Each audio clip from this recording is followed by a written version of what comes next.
Asian trade today had probably very little to go, and overnight in the US we saw them actually holding on to those massive gains we saw on Friday night, which was probably a positive. And then having a look at the Asian region, Japan, also into Hong Kong and looking into Southeast Asia, really slow trading. Not a huge amount of news. We didn't see a huge amount of movement either.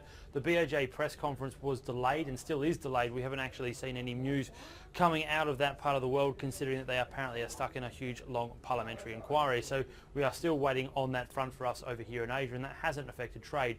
What has been a very interesting trade has been driven here in Australia, and it is very much an Australian-centric issue. We have seen a 122-point range in trading today, and that is the largest we've seen since around about April last year. That's a big ramp up in volatility, and it did come down to several things. The movement in the banks at the moment very much is something I've been concentrating on very closely, and all about that end of the yield trade. And today was a clear example that that is coming to fruition. We had to wait till 2:30 Australian Eastern Daylight Saving Time to get the RBA's rate statement. As expected, we didn't move on rates. They hold at 2.5%. However, there was suggestion and speculation, conjecture in the market that we could see a removal of what we have similar to the Fed with regards to a period of stable rates. If we do remove that, the suggestion is that in the next 6 to 9 months you would see rate hikes, and that really did spook the market this morning. We saw the banks off by as much as 2.5% all the way down to 2%, and that really drove the whole defensive market off and off hard.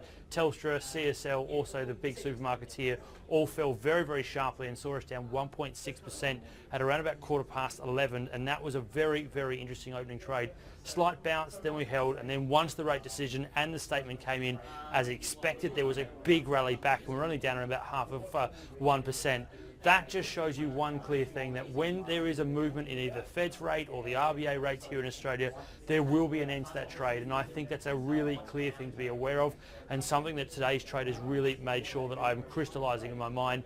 Volatility, still long that very much short the defensives here in Australia. I think they are under real pressure, and today's trade was an absolute textbook example of what's happening.